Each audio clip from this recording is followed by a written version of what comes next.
Hello friends, this is Nilufar Neha Khan and welcome to our YouTube channel Shiksha Lata. आज हम बात करेंगे यूपी टीजीटी की एग्जाम्स से रिलेटेड बुक्स के बारे में, क्योंकि मेरी एक वीडियो थी how to prepare for UP TGT and PGT. उसके एक वीडियो थी, उसमें मेरे काफ़ी बच्चों के कुछ डाउट्स थे, काफ़ी बच्चे कंफ्यूज थे कई बुक्स को लेकर, कई बच्चे कंफ्यूज थे तैयारी को लेकर, और कईयों के पास है ना SCERT जो यूपी बोर्ड की बुक होती है वो नहीं मिल पाई थी। ठीक है, नहीं मिल पा रही या फिर नहीं मिल पाई अभी तक, ये मेरे पास अभी तक क्वेरीज ये आ रही हैं।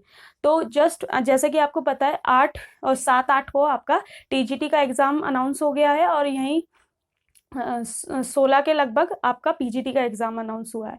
ठीक है, होप सो अभी तक तो कोशिशें यही हैं कि आपका 7-8 को एग्ज़ाम होगा, और पॉसिबिलिटी 99% है कि आपका एग्ज़ाम होगा।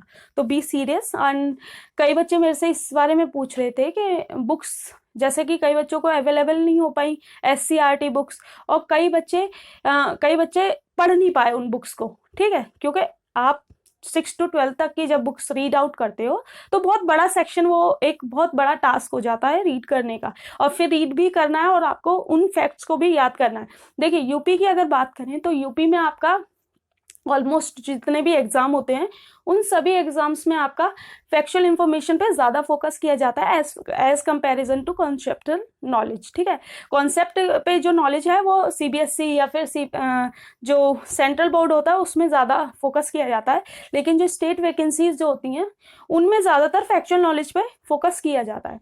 तो कई बच्चे इस वजह से परेशान हैं कि उन्हें बुक्स नहीं मिल पा रही। ठीक है, तो मैं एक आपके लिए अलग कह लीजिए कि अभी फिलहाल तो मैं यही कहूँगी कि टाइम बहुत कम बचा है। ठीक है, टाइम बहुत कम बचा है, और दूसरी चीज़, आप इस टाइम तक तो आपको सिलेबस भी कंप्लीट कर लेना चाहिए था, लेकिन ये ऑप्शन उनके लिए है जो कि तैयारी कर चुके हैं, जस्ट एक रिवीजन करनी है उन्हें। ठीक है, या फिर जो बेचारे अब तैयारी कर रहे हैं, कई हाउस वाइफ्स हैं इसमें, कई लड़कियों का काफ़ी चीज़ें होती हैं, लड़के थोड़ा सा मैनेज कर लेते हैं हर तरीके से, बट जो हाउस वाइफ्स होती हैं सब हर तरीका का अपना अपनी प्रॉब्लम्स है।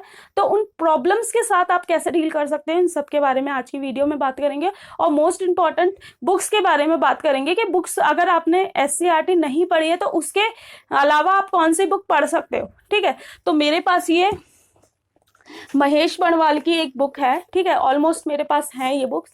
देखिए, मैं इस बुक को इसलिए आपको रेफरेंस दे रही हूँ इस बुक का, क्योंकि इसमें ना फैक्ट्स बहुत अच्छे से कवर किए होते हैं, प्लस इसमें NCERT की पूरी समरी होती है।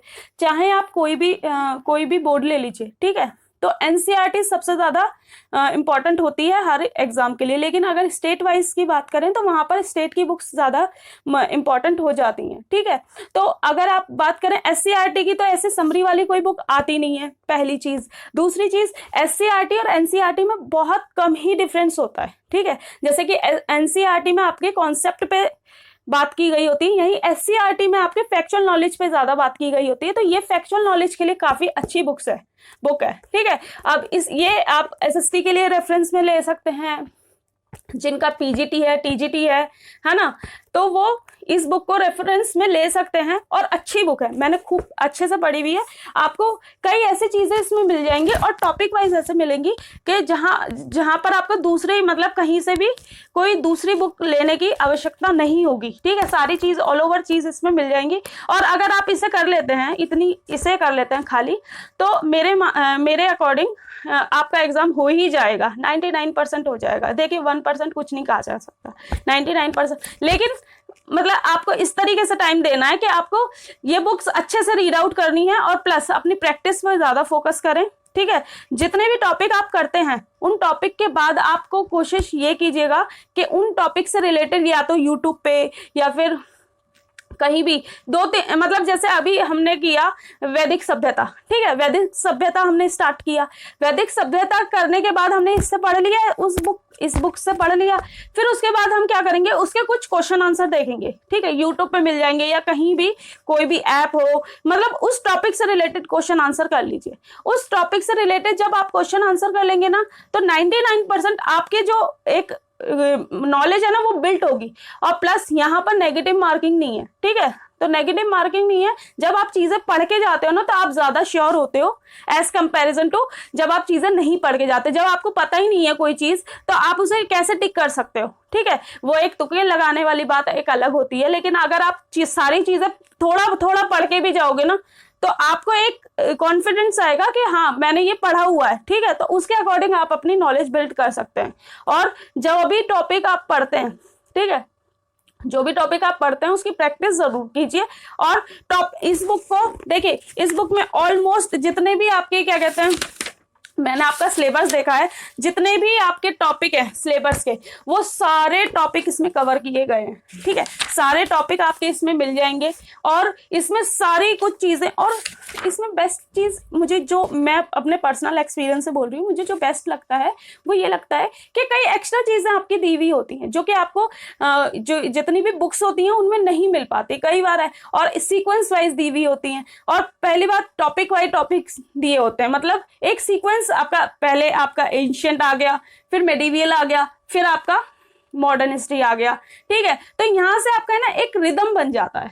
इस तरीके से अगर आप पढ़ते हैं, देखिए मेरा जो सब्जेक्ट है वो एसएसटी रहा है शुरू से, ठीक है, तो मेरा पॉलिटिकल साइंस रहा है, एसएसटी रहा है, या फिर पीजीटी पॉलिटिकल साइंस रहा है।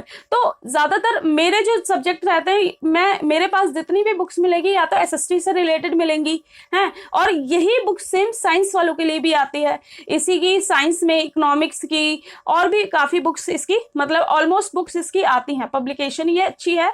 और देखिए और बुक का मैं इतना ज्यादा बता नहीं सकती कि कैसा है, लेकिन ऑल ओवर ये बुक अच्छी है, ठीक है। अगर आप इतना करके जाते हो तो मेरे हिसाब से आप अपना अच्छे से एग्जाम क्लियर कर सकते हो। लेकिन शर्त यही है कि आपको अच्छे से करना है, ठीक है, और थोड़ा सा टाइम मैनेजमेंट के साथ चीजों को लीजिएगा। टाइम जरूर मैनेज करना है, ये मत सोचिए। जो कोई भी हाउसवाइफ है या फिर कई लड़के ऐसे होते हैं जो कि नौकरी के साथ अपना किसी ना किसी जॉब की प्रिपरेशन कर रहे होते हैं, तो मैं उन लोगों से खासकर सलाह देना चाहूंगी कि प्लीज चाहे आप 3 घंटे पढ़े, लेकिन 3 घंटे की स्टडी आपकी 6 घंटे वाली होनी चाहिए। मतलब उस टाइम पे सिर्फ स्टडी तो स्टडी, ठीक है, ये नहीं कि आप पढ़ने तो बैठ गए 3 घंटे लेकिन आपने उंगलियों पे गिननी है कि 3 घंटे आज हम पढ़े, ठीक है।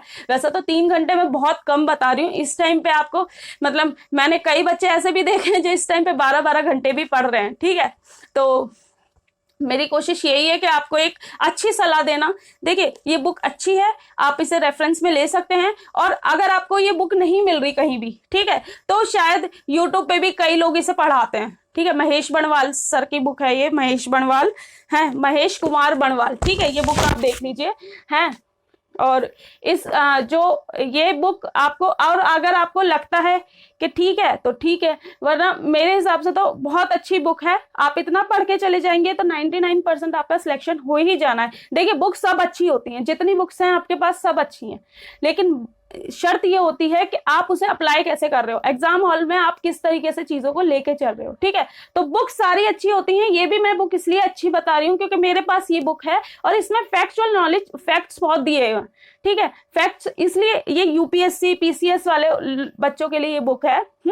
इसमें फैक्ट्स बहुत अच्छे से कवर करे हुए होते हैं। और जहां तक कि यूपी की बात है, यूपी में अच्छे खासे फैक्ट्स आते हैं, तो इसलिए मैं आपको रेफरेंस में ये बुक दे रही हूँ।